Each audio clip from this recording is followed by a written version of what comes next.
Welcome to Station One. I'm Tracy Blackshear. I'm the captain here at the Technical Rescue Station. This is Station One. We're going to do a little station tour, walk around, and show you what we have, how we live here at the station, and what tools we have.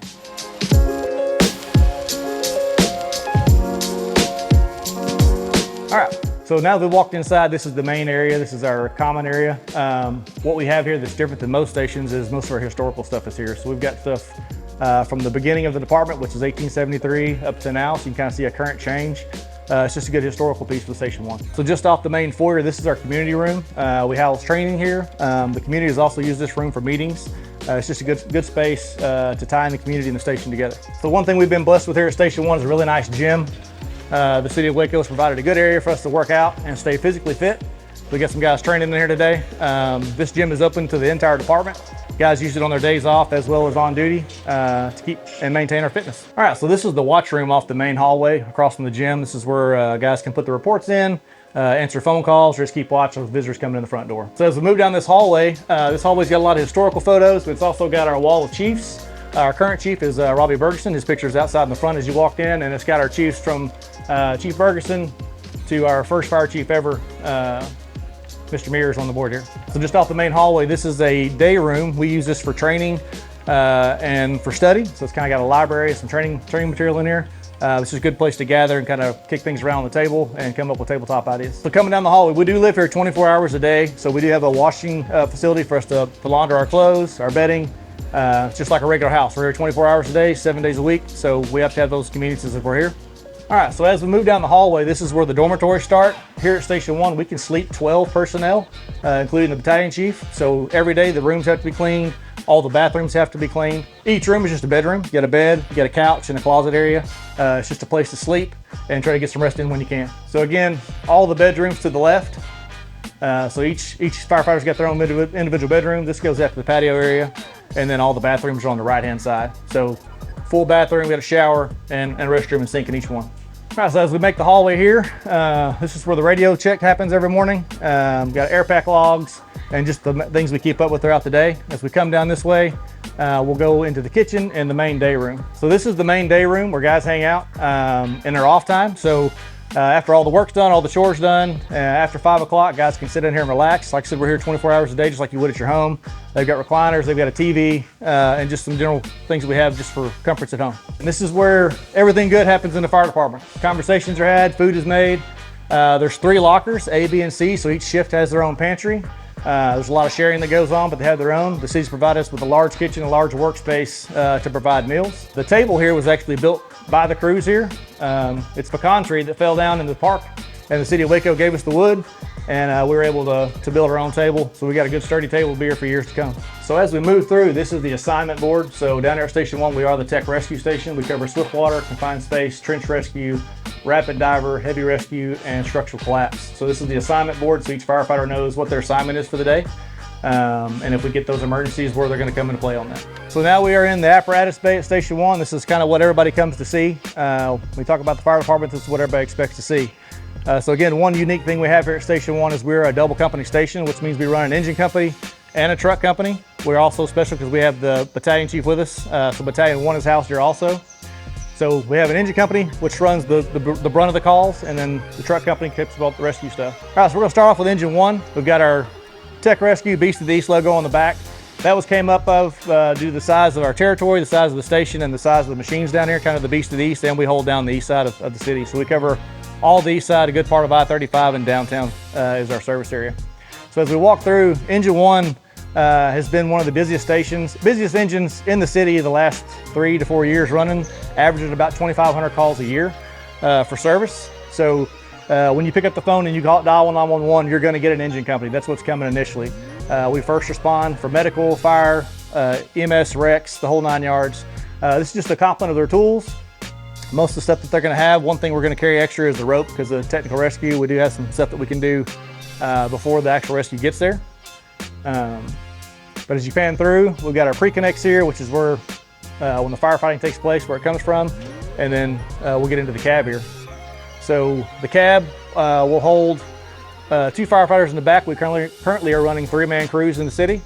So there'll be a firefighter that sits in the back, and then you'll have an officer on the right-hand side and a driver on the left. So making our way around to the driver's side, this is where the engineer would sit. He drives, takes us to all the calls.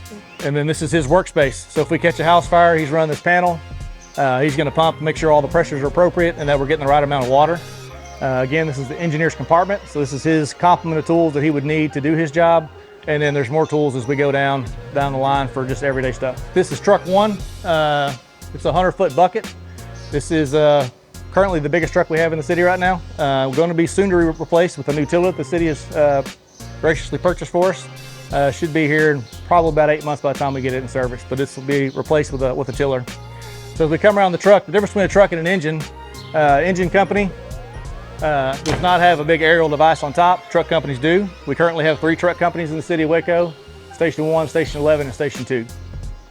So officer seat, firefighter seat. As we come around, again, you'll see some of the same things that an engine has. We do have capacity for water. It's a smaller tank, 350 gallons. Doesn't take long to get that drip down, but we do have crosslays, so we can fight fire if need be. The other option with the truck is we do have rescue tools. So the jaws of life are here. We have lifting, moving apparatus, and cribbing. And then we got a variety of hand tools for different operations, from forcible entry to cutting away debris and getting things out of the way. So as we move around to the back of the apparatus, one thing that truck companies carry is a large cache of ladders and reaching tools. So we've got 35s, some 24s, a couple 16s, and a 14-foot ladder, then a complement of pike poles and New York hooks. So coming down the driver's side, this is our saw compartment. We currently are running 2 chainsaws and a K12 for ventilation. We got some vent fans, and then we start getting into all our shackles. Again, one thing that's specialized for Station 1 is the Paratech cribbing and lifting. We've got these struts, which allow us to essentially stop the crush when we go to a rollover wreck or high velocity wrecks. It helps to stabilize the apparatus and vehicle so we can get in there and do more work. The last compartment here for the truck is the engineer's compartment. We carry extra air, so when we get on scene, as guys run out of air, our engineers are going to be replacing those air packs and those air bottles, because one thing we have here at Station 1 is the capacity to fill our bottles. We'll bring all those back after the fire, rehab all the bottles, and get everything back in service. So again, we are the technical rescue station, so one of the disciplines we are in is the swiftwater. So we have 2 swiftwater apparatus, one Zodiac and one Enmar. We service the county with those, and we also service the city. And then we have this personal watercraft that we use to make quick access to the river. We can be on the river for rescue in less than a minute with this apparatus by getting down to water. This is one of our command vehicles. This is Battalion 1. So in the city of Waco, we have 2 battalions, each one unique. But this Battalion 1, when it shows up on scene, we do have a Lucas device, which is a compression device for CPR. That's unique to this vehicle. Also, when you come around to the backside, they house our RIT packs, which is for rapid entry for rescue. And then we have our rapid diver for making quick entry into the water for our rescue techs. So they carry a little bit of extra stuff that we don't usually carry on a normal vehicle. But this is a command vehicle, it's Battalion 1. So again, another one of the disciplines we do is we cover structural collapse and tech rescue to include rope. So we have a large cache of lumber. If we had a building collapse or we've had a lot of vehicles into versus building, we go in and we'll shore that up to ensure everything's safe, and then we can extricate people as we need be, or just keep firefighters safe as we go through. So this is our rescue, soon to be replaced with our new heavy rescue the city just purchased for us. But this equipment will be transferred over. But currently we're housing all our stuff for confined space. So this is breathing apparatus and comm line. As we come down, we've got some more Paratech strut again for being able to lift and move. And then a complement of tools are in here as well. We got a rescue mannequin for training. We house a great wall, which is for grain silo rescue, for getting people out of grain silos. And then our ropes, our ventilation fans, and all that is in there as well. Again, large complement tool, big toolbox. As soon as we get the new apparatus, all this will be transferred over and it'll have a better home. We're just running out of room in the smaller apparatus. One other thing we have is for trench rescue, structural collapse. This is our trench trailer. As we walk around the back side, this is a large toolbox. We carry all our extra tools and extra lumber that goes in here to make the initial grab. As we got the doors open up here, get a good shot of the inside here.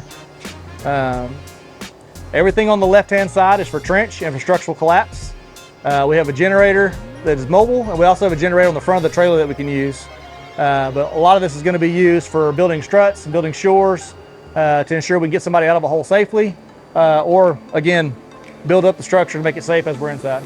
All right, this is our gear storage area. So as you can see, everybody's got their name on their locker. Lots of extra gear in here. So everybody has 2 sets of gear for the cancer initiative. So what we do is when we have a fire, we swap out that gear. This machine is an extractor. What this does is it cleans our gear for us, gets all those contaminants off, and gets all the carcinogens off so we have a better protection on ourselves. So we wash our gear after every fire, and this is where it's all stored right here. All right. So again, this is our SCBA station also.